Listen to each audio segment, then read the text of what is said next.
Right, okay, fan reaction then.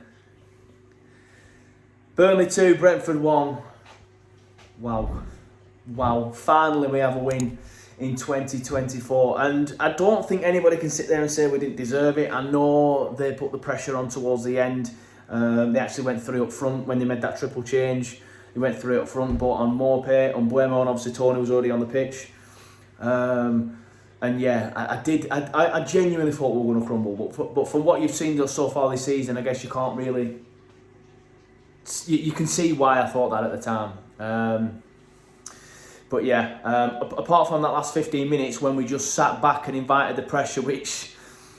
I know I said it on the 6-second review, but wow, I'm not sure how I survived it, if I'm honest with you. My heart was going mental. But other than that, I do feel we were the better side. I mean, I know they went down to 10 men, so you'd expect us to be the better side. And there's no complaints about that red card. I don't see how anybody could look at that and say it was never a red, because it was. Yeah,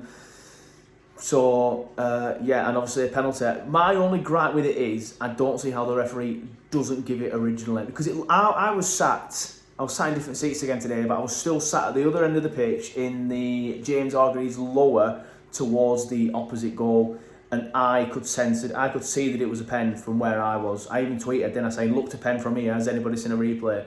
How the referee's not given that? And somebody did respond to the tweet saying referees are too scared to make mistakes. They're too scared to give decisions. So they just leave it to VAR all the time. But wow, like, you can't just let stuff like that go. It was so blatant. And obviously sometimes VAR gets it wrong as well. So if that had been the case, we'd have been screwed. Screwed over. Sorry, not screwed. But yeah, Cullen and Sander in the middle. They are such a good partnership. Cullen does all the dirty work, and then Sander does the forward play. It just works. Them two just work. And I love seeing them play. I love seeing them play together. They've been absolutely fantastic. And Odebear in the 10, he played well again, to be fair. Probably would like to see him create a bit more, but he's still there, and he's still making stuff happen, and he still tries to beat his man and stuff like that. He did do a few good things today. Did Odebear as well. Vitinho, brilliant. And I know he gets a lot of stick, does Vitinho, and I think he's a bit of a scapegoat sometimes with fans. And to be fair, there has been performances where he's played this season, and I'm like, what does he actually bring to the side? Like, what does he offer? But since Vincent's moved him further up the pitch, he's been a revelation. Like, there's been some times where you just know he's not got enough quality. Like, he wouldn't beat the man, whereas the likes of Benson and Zaroury probably would have done in that scenario. But Vitinho also comes back, and you can see that's why he's helped him. Vincent's picked him and put him there.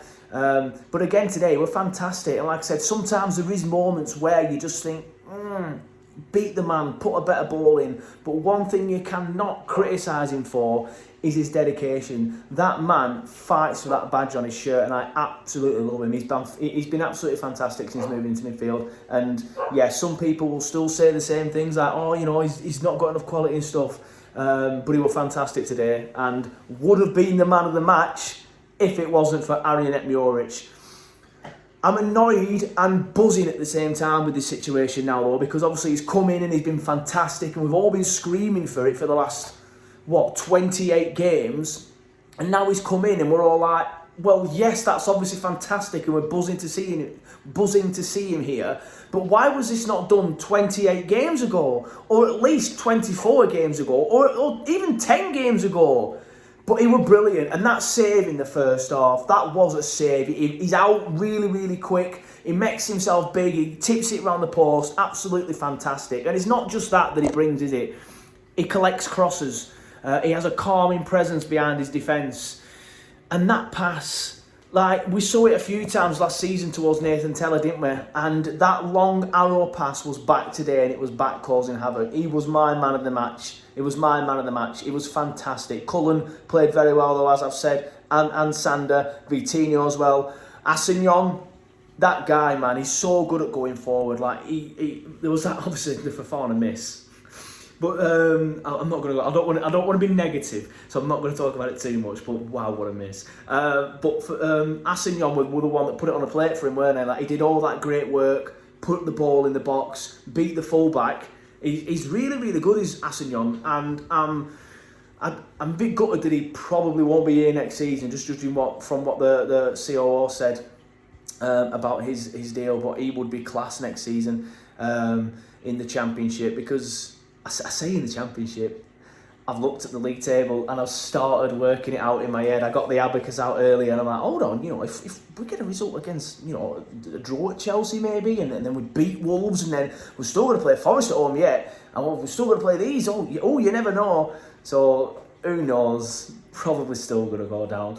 But it's amazing what a win can do in it. But yeah, the lads were brilliant. The last 15 minutes were hard work. I would have liked to have seen the game put to bed before that, if I'm honest with you. But we had the chances, we just didn't convert them. I know they had a few chances later on, and we could have been sat here doing a completely different fan reaction. But yeah, buzzing to get over the line, because of course the lads haven't got over the line in these scenarios very often this season. Obviously you've got the Luton game where they were pressing late on and we managed to see it out, and now this one as well. So yeah, happy with the win. Let's be happy with the win. I know I've seen a few people still mourning, and I can't really put my finger on that as to why, but let's be happy tonight. Let's enjoy the win. I'm going to get a beer out the fridge, up the Clarets.